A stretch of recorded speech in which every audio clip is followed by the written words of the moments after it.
Abra sua Bíblia em Lucas,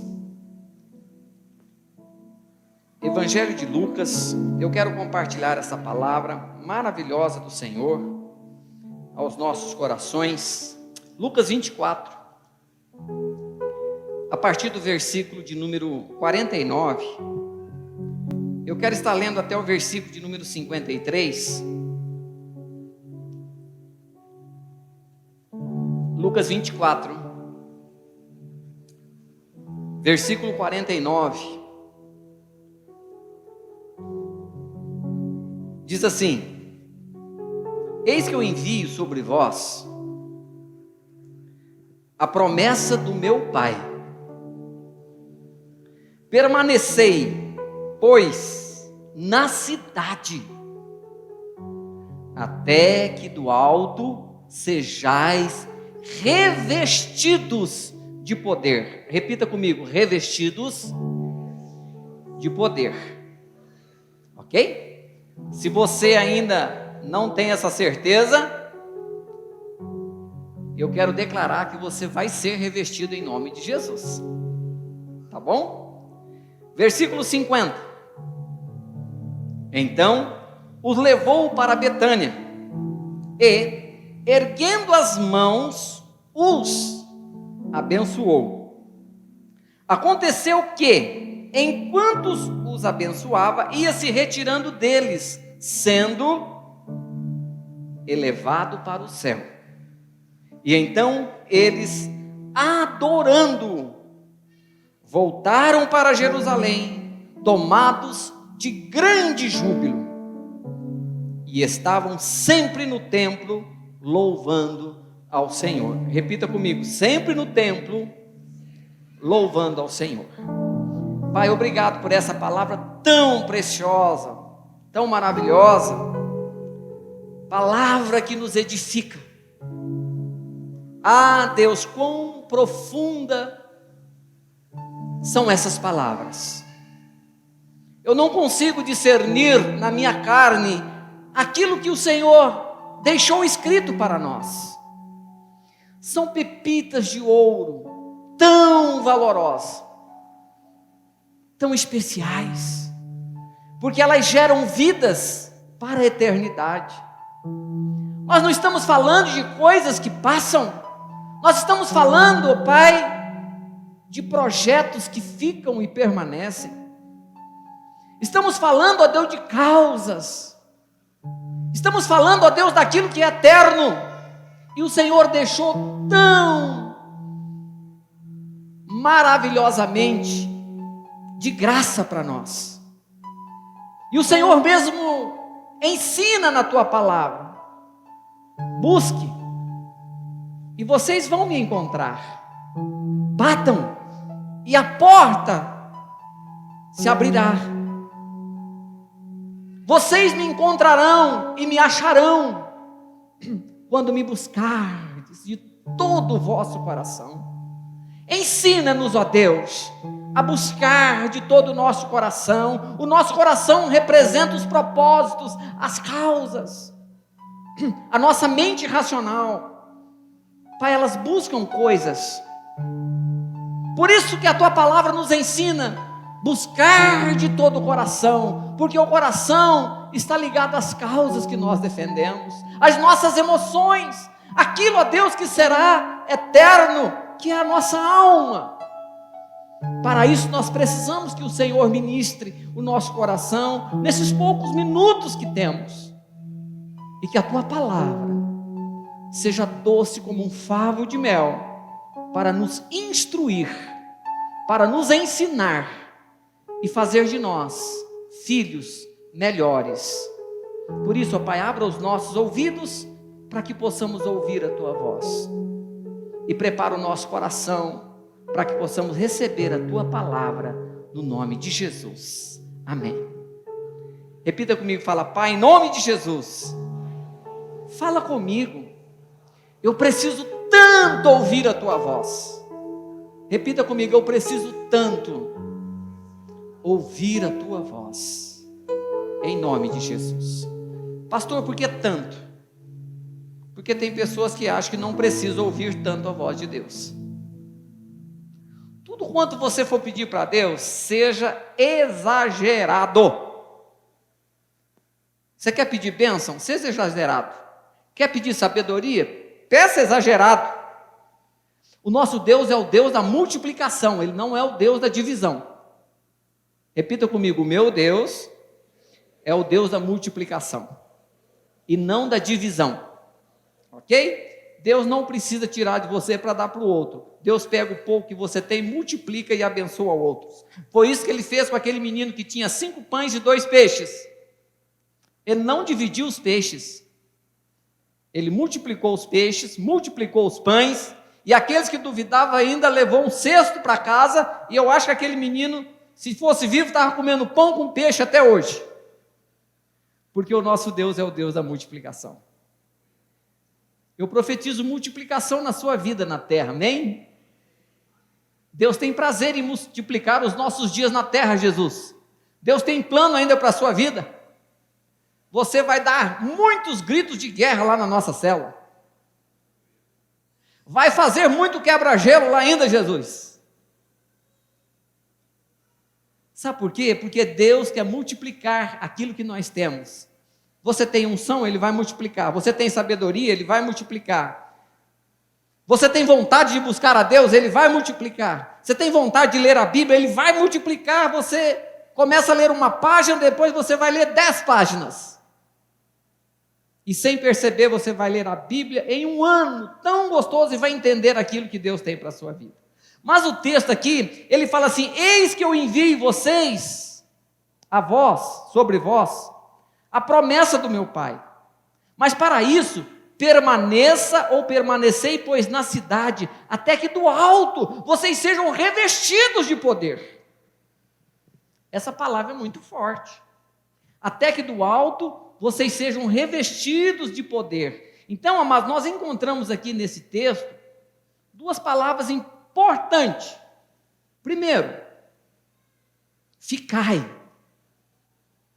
E o segundo, ide, permaneça. Agora, depois que vocês forem revestidos, aí, saiba que vocês estão prontos para avançar. Vocês estão prontos para falar. Vocês estão revestidos agora. Você pode e tem condições de cada dia mais melhorar, ser parecido com o Pai, ser parecido comigo. Tem uma frase de Facebook que diz o seguinte: sempre haverá uma luta entre a carne e o espírito. Eu creio que vocês já viram isso. É uma frase de Facebook. Aquilo que você mais alimenta é que vai vencer você. O que mais você alimentar é o que mais vai dominar você. Se você alimentar mais o seu espírito vai ter domínio sobre a sua carne. E você será conduzido em triunfo. Você vai vencer os desafios. Por quê, pastor? Quem está revestido, quem está cheio, quem está no Espírito, também enfrentará triunfo? Claro. Você vai enfrentar lutas, você vai passar por desafios, vai ter momento que você vai olhar assim e falar: poxa, meu Deus, eu estou no deserto. Pensa num povo que diz que entra no deserto é o crente. Como é que você está, meu irmão? Ei, pastor, eu estou na prensa, um dia na prensa, outro dia na bênção. Estou atravessando um deserto. E aí, aquele que você vai compartilhar o deserto que você está atravessando, talvez está num deserto também, e fala: é verdade, rapaz, o deserto está bravo. Mas, se você for compartilhar com alguém que está no deserto, de vez em quando eu encontro algum no deserto, 2, 3 vezes por dia. Ei, pastor, eu estou no deserto. E eu falo assim: poxa, que bênção, que alegria. Fala: que isso, pastor? Fala: rapaz, é sinal que você saiu do Egito. Quem está no deserto já saiu do Egito, você quer voltar para o Egito. Ah, que vontade de comer a cebola. Ainda mais nessa época. Dá uma vontade de voltar para a cebola. Dá uma vontade de voltar para o alho. Dá uma vontade de comer aquela carne que aqui no deserto eu não tenho. Que vontade tremenda. Mas o cristão, ele não entende que o deserto é o lugar do aperfeiçoamento. Ele pode ser revestido no deserto, ou ele pode cavar uma cova no deserto e se enterrar no deserto. Ele pode adorar a Deus no deserto, ou ele pode abandonar Deus no deserto. Por quê? Porque ele não conhece os planos e os projetos de Deus. Deus disse assim: olha, eu vou tirar vocês. Deus tirou o povo do Egito com os braços fortes. E aquele povo, para chegar até a nova terra, Canaã, 3 meses aproximadamente. Mas ficaram 40 anos. Por que 40 anos, pastor? Porque perderam a visão, perderam o foco, perderam a direção. Tomavam decisões precipitadas, decisões na carne, decisões sem perguntar para Deus a direção, o rumo, o caminho. Tem momento na vida que é momento de parar, tem momento na vida que é momento de caminhar. Eu já tomei algumas decisões na minha vida, decisões erradas. Até hoje eu pago o preço. Por não conhecer a Deus, por não perguntar para Deus, por achar que eu estava fazendo as coisas certas, segundo a minha carne. Porque muitas vezes é tão gostoso alimentar a carne, satisfazer os desejos. Mas é tão difícil entender aquilo que Deus tem para nós. E Deus tem coisas grandes, maravilhosas, exponenciais. Deus quer nos capacitar. Porque daqui a uns 100 anos, todos nós estaremos lá na glória. Deus não deseja que nós vivamos eternamente na terra. Claro que não. Foi por isso que o Filho dele morreu por nós. E aí Jesus, de uma maneira tão especial, ele chama os discípulos, ele fala assim: olha, eis que eu envio sobre vós a promessa do meu Pai, permanecei, pois, na cidade, até que do alto vocês sejam revestidos.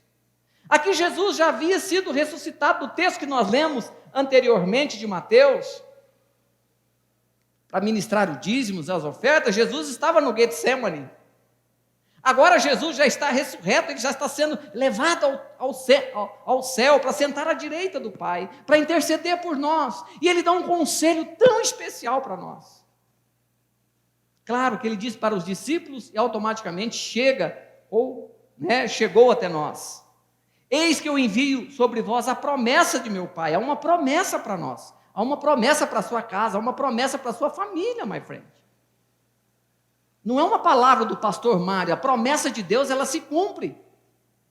Pode passar o tempo que for, eu não posso sair do lugar da bênção. Eu não posso sair da posição de receber a promessa.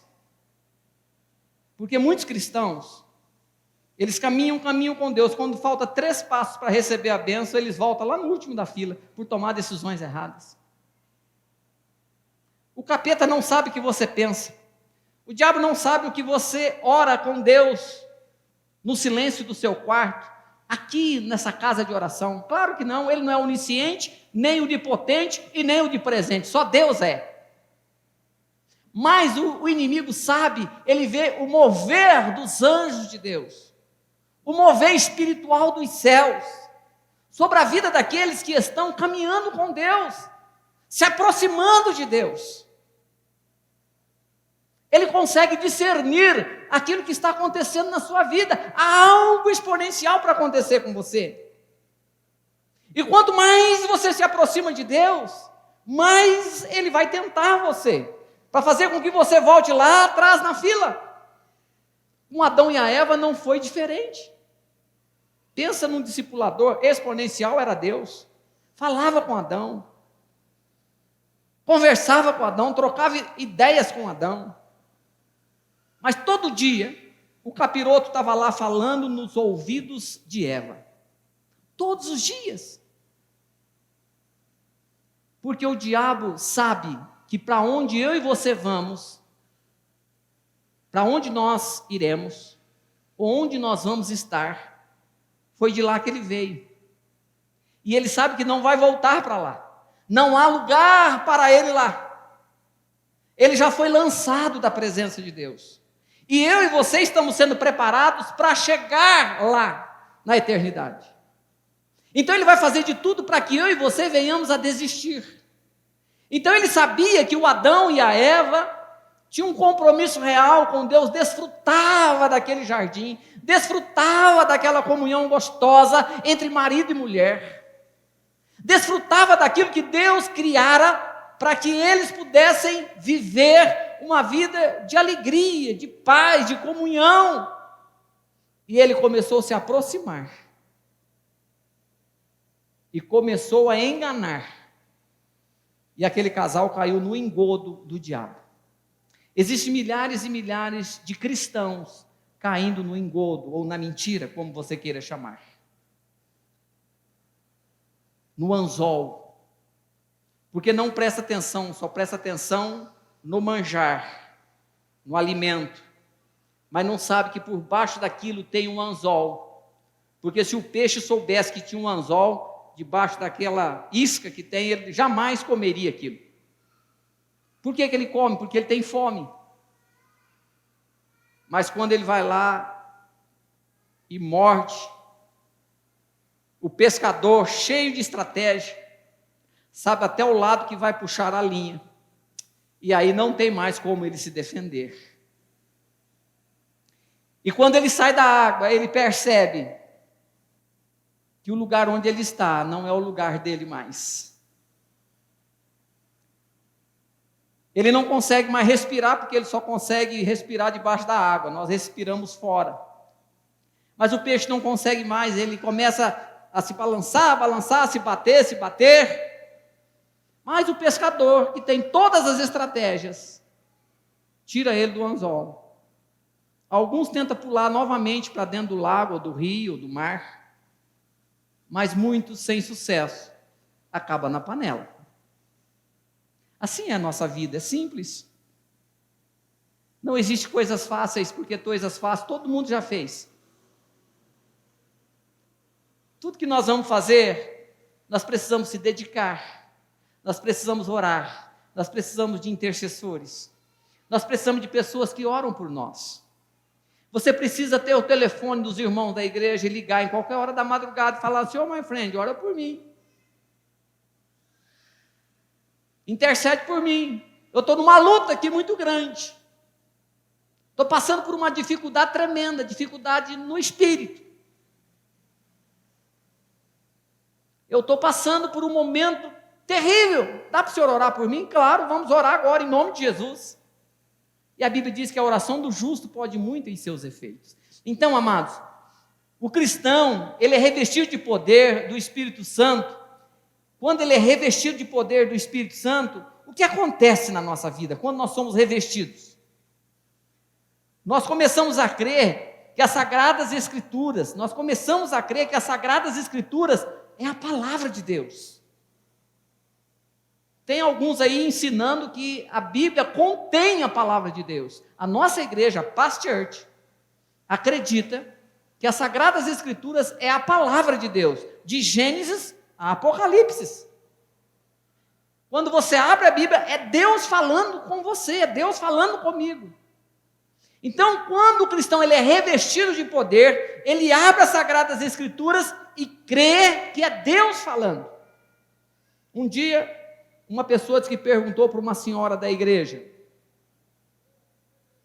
como pode o Jonas ser engolido por um peixe, ou um peixe engolir o Jonas? Que tamanho de peixe era esse? E essa senhora respondeu para aquele rapaz que era incrédulo e disse assim: olha, se na Bíblia estivesse escrito que o Jonas tivesse engolido o peixe, eu também acreditava. Porque muitas vezes nós começamos a questionar a palavra de Deus. Então, quem é revestido do poder, crê nas Sagradas Escrituras como palavra de Deus. E quem crê nas Sagradas Escrituras como palavra de Deus, ele começa a ver e a entender que são favos de mel.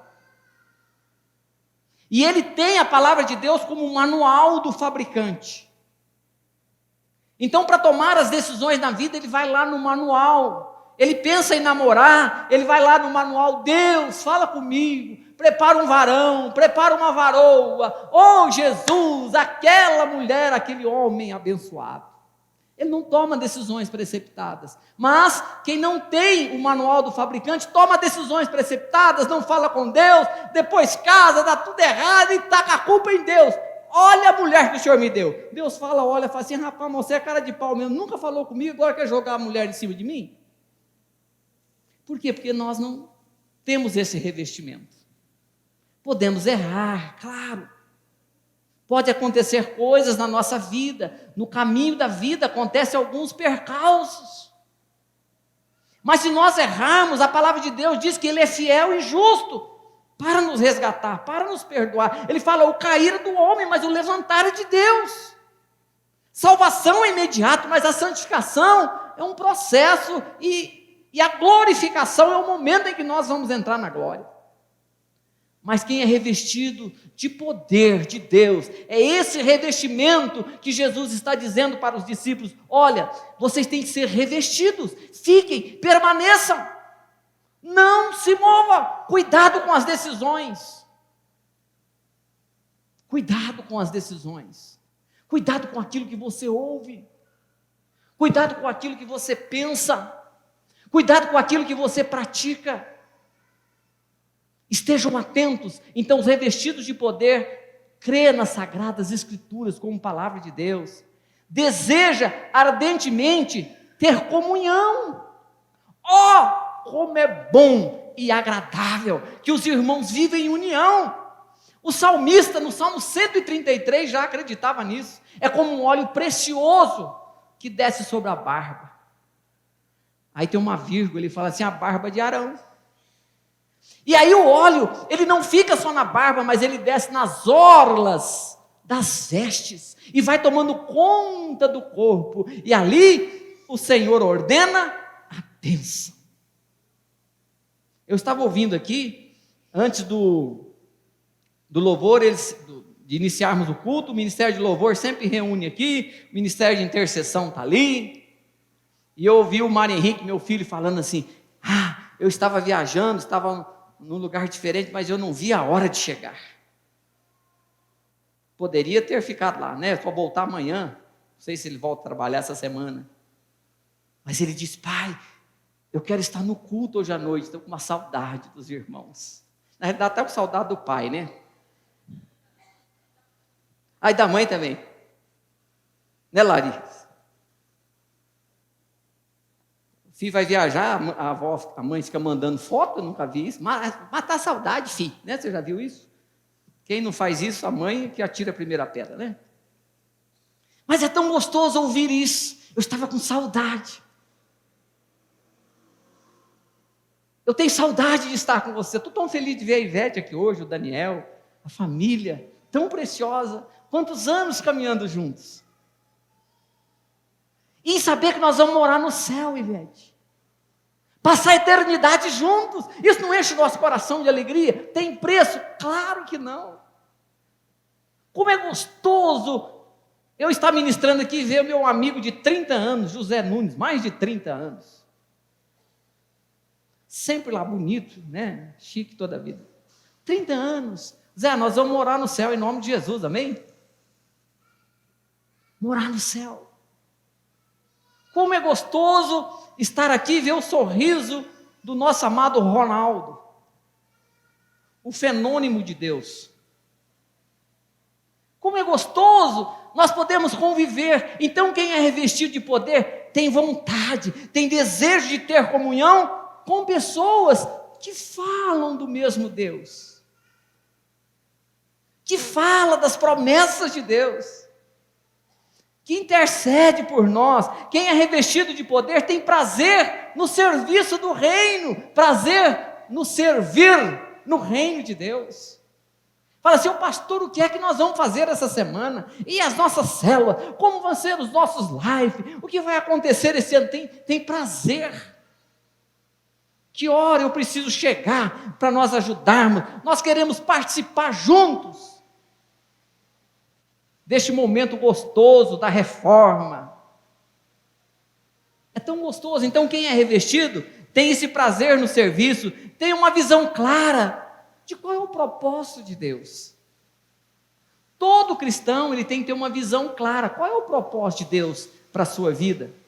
Se alguém perguntar para você hoje na rua, qual é o propósito de Deus para a sua vida, você sabe? Qual é o propósito? Qual é o plano? O que é que você deseja, meu irmão? Qual é o propósito? O propósito de Deus.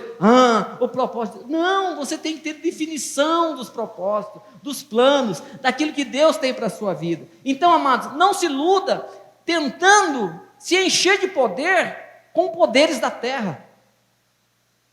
O inimigo tenta colocar poder dos céus na terra, onde os homens acham que, se enchendo de poder na terra, serão eternamente felizes.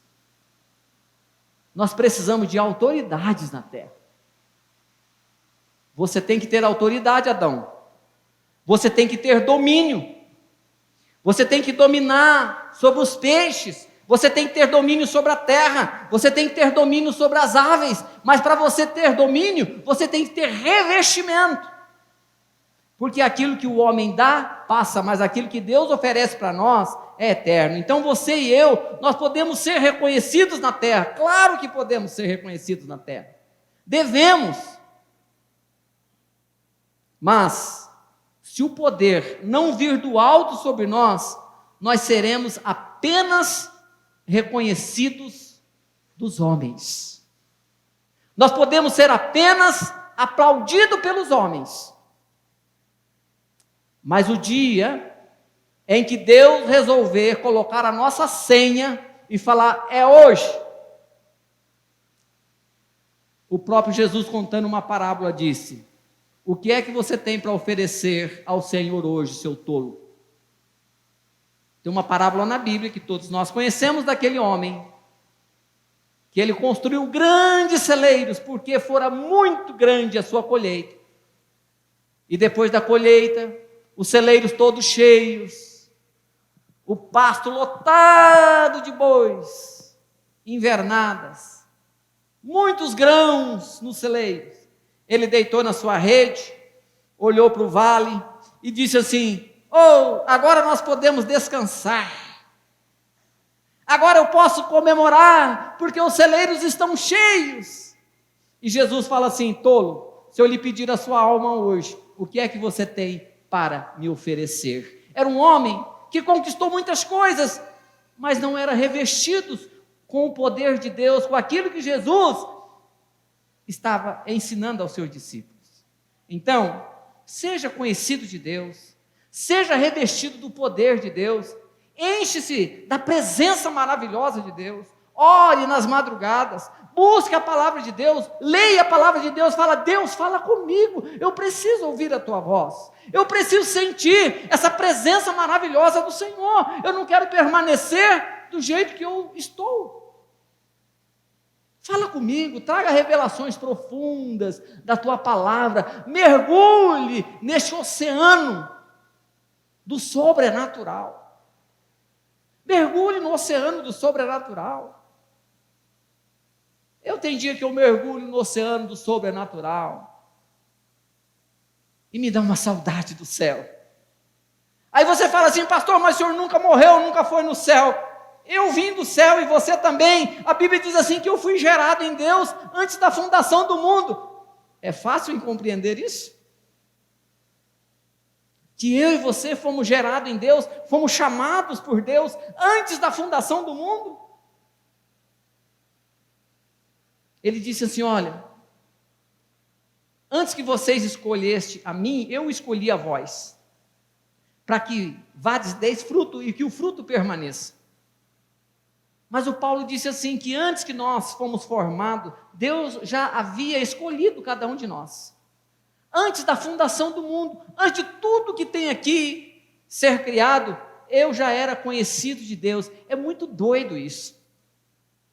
Em saber que Deus escolheu que eu nascesse em 1966. Nem parece, né? Parece que eu nasci em 1985. Fala a verdade.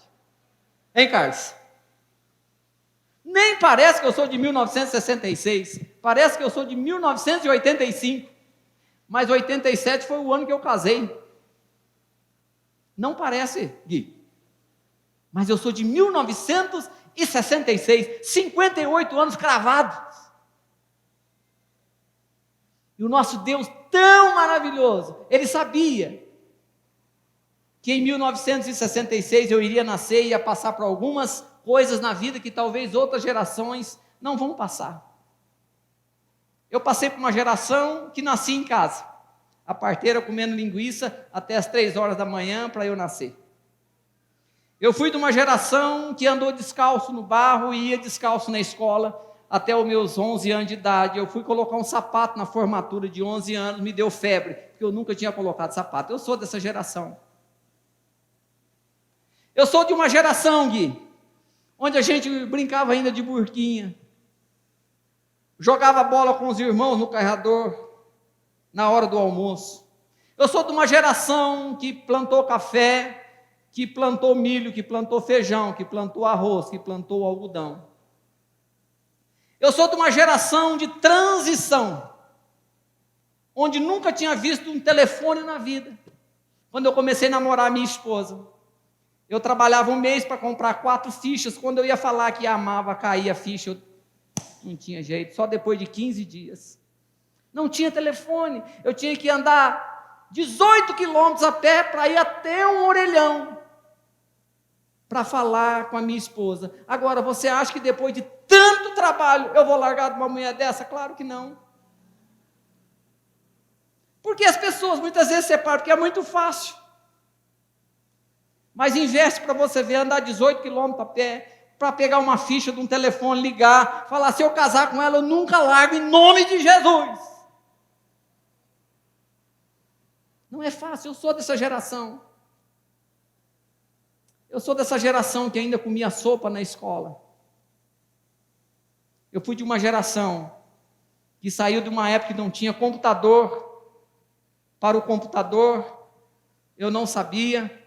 Eu tenho curso de datilografia. Quem tem curso de datilografia? Vamos ver se tem alguns dinos aqui. Vixe, tem umas partes dele aqui. Rapaz, tem uns dinossauros aqui, hein? Você também, Fernanda? Quem diria? Eu pensei que você era de 1985, mas... tem uns dinos aqui. Eu devo ter esse diploma lá em casa até hoje, datilografia. Aí chega o computador, chega o celular, chega o Wi-Fi, o WhatsApp. Agora essa conexão, eu estou falando para o Brasil inteiro. No mundo. E você está tendo a oportunidade de ouvir Deus falando ao seu coração, e você está entendendo com essa rapidez na mente e no coração que você tem, que há um lugar reservado no céu, onde você vai passar a eternidade, e aqui é apenas o começo. Oh, glórias! Agora, você acha que eu não tenho motivo para ser feliz? Passar por tudo que eu passei, e ainda ter a oportunidade de ministrar nessa nova geração, ministrar para o meu filho, para o Igor, para esse pessoal aí que entende assim, né, da mídia, que quando você fala uma palavra, ele já sabe o significado. Mas Deus, Ele tem prazer em cuidar dos seus filhos. Eu sei que eu nasci no tempo certo. Repita comigo, fala assim, eu nasci no tempo certo. Este é o momento especial que Deus tem para a minha vida. Ei, Mariana, Deus é bom demais. O Saulo com essa barba branca está demais. Deus é maravilhoso. E ele fala assim, permanecei até que vocês sejam revestidos. Não saiam aí, pelados, com a mão no bolso, achando que já são mais que vencedores, se lambuze no pecado. Não faça isso. Revistam-se, para que vocês possam experimentar qual é a boa, perfeita e agradável vontade de Deus para a sua vida. Romanos capítulo 12, versículo 1 e 2. Mude a maneira de pensar, mude a maneira de agir, para que vocês possam experimentar qual é a boa, perfeita e agradável vontade de Deus. E eu não quero passar por essa vida sem experimentar a perfeita, agradável vontade de Deus para a minha vida. Eu não quero ser apenas um desfrutador do reino, mas eu quero ser um investidor no reino. Eu quero ser, talvez eu não sou ainda, talvez até aqui, ainda eu não fui aquilo que Deus espera de mim, mas eu tenho clamado: Senhor, tenha misericórdia da minha vida, cuida de mim. Todas as madrugadas, eu acordo e lembro do rosto de cada um, que senta desse lado, aí eu vou no meio. Quando tem alguns que vêm pela primeira vez, eu fixo bem os olhos assim. Falou: Jesus, abençoa ele, abençoa a casa dele, taca fogo no coração dele. Mas eu sei que as minhas orações, talvez elas não vão fazer tanta diferença se você não quiser. E se você não se apaixonar por Jesus. Nós temos que nos apaixonar por Jesus todos os dias. Da mesma forma que você procura se apaixonar pelo seu cônjuge, da mesma forma que você procura se apaixonar pelo seu filho, que são apenas coisas daqui da terra, procure se apaixonar por Jesus todos os dias. Seja revestidos. Eu quero orar com você. Quem quer ser revestido essa noite desse poder, dessa sabedoria sobrenatural? Eu não quero ser um cristão. Não quero, já falei para Jesus, eu não quero ser um cristão sem um revestimento. Eu não quero apenas ouvir e duvidar. Eu não quero viver nessa terra sem desfrutar, porque agora eu sou o filho. Eu não quero ser como aquele filho pródigo, que vivia na casa do pai, que estava com o pai, mas não desfrutava daquilo que o pai tinha. Sabe por quê? Porque ele não tinha comunhão. Ele não tinha comunhão com o irmão mais novo que saiu, e ele não tinha comunhão com o pai que ficou. Se você não tem comunhão com o irmão mais novo, com o irmão mais velho, e não tem comunhão com o seu pai, talvez você se sente um peixe fora d'água. Mas a culpa não é do irmão que foi, nem do pai que ficou. A culpa é minha. A palavra de Deus diz: pedir e dar-se-vos-á.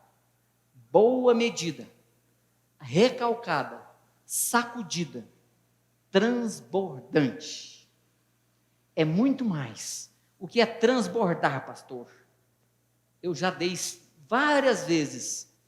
Não é apenas ser plena. Transbordar é isso aqui, ó.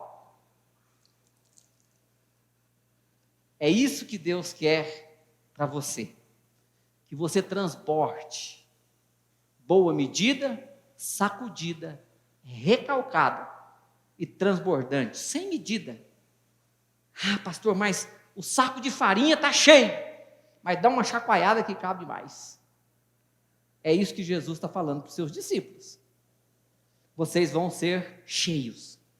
E quando vocês estiverem cheios, pronto para transbordar, esse evangelho vai chegar em Garça, no dia 11 de fevereiro de 2024. E lá eu vou colocar uns filhos amados meus para ouvir esta palavra. E o transbordo foi tão grande que os discípulos se encheram tanto que eles não conseguiram guardar esses ensinos de Jesus só para eles. Enfrentaram lutas, enfrentaram forcas, enfrentaram perseguições e guilhotina como Paulo. Mas a palavra chegou até nós. Paulo, no final das suas ministrações e dos seus ensinos, depois de ter ministrado para toda a Ásia, agora na Europa, Paulo está lá na prisão, cheio de Deus, transbordando. Entrava uma equipe para prender, para tomar conta de Paulo, os carcereiros. E toda a guarda que entrava se convertia. E aí saía aquela guarda e entrava uma outra guarda. Eram 4 guardas, ou 4 turnos por dia. Os 4 turnos se convertiam, não tinha jeito. E o Paulo está lá na prisão, sendo chicoteado, esbofetado, mas ele estava cheio. Porque Paulo outrora era um mau caráter, perseguia os cristãos, mas agora ele teve um encontro com Jesus, ele caiu no chão, ficou cego, as escamas caíram dos seus olhos, e ele se levantou. E agora o Paulo não era mais um cristão de caráter reprovado, mas era um cristão de caráter aprovado. Mas agora ele termina os dias numa prisão, pregando para aqueles homens que estavam ali, para a guarda pretoriana. Mas num dia, ele ouve uma voz e fala: Saulo, Paulo. E ele diz: eis-me aqui. Um soldado pega Paulo, arrasta Paulo para fora da prisão, leva até um local onde tem um pedaço de madeira e um machado, e pergunta para Paulo: qual são os seus últimos pedidos? Ele fala: toda honra, toda glória, todo louvor e toda adoração seja a Deus. Completei a carreira, mas guardei a fé. Eu combati o bom combate. Eu completei a carreira. Ele sabia que ali era o último dia de vida. Jovem, 66 anos de vida, ou 63. Jovem. Pegaram ele pelas roupas. Combati o bom combate, olhando para os céus.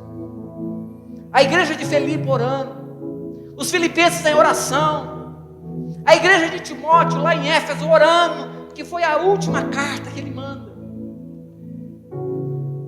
intercedendo.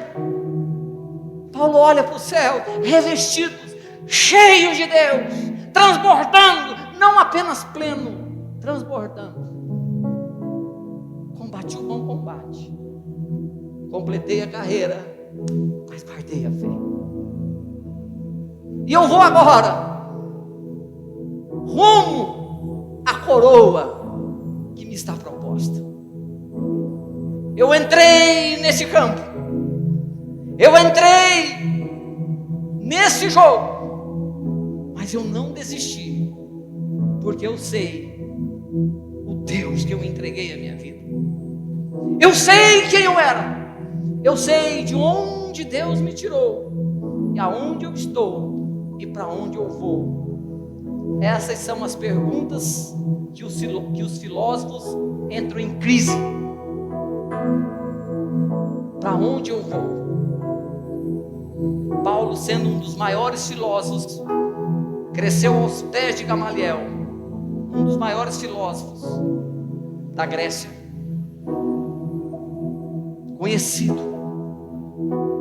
Ele chegou à conclusão que o único que pode dar vida eterna é o Deus do céu. Paulo coloca a cabeça sobre aquele pedaço de madeira, aquela guilhotina, aquele machado desce, a cabeça do Paulo cai de um lado, o corpo de Paulo cai do outro, mas o evangelho não parou, chegou até mim e até você. Eu não tenho motivo para ficar dormindo na minha casa quando eu lembro que vidas pagaram um preço tão alto para que a resposta de Deus chegasse até a minha casa. Eu não tenho motivo para parar, eu não tenho motivo para desistir, eu não tenho motivos para murmurar,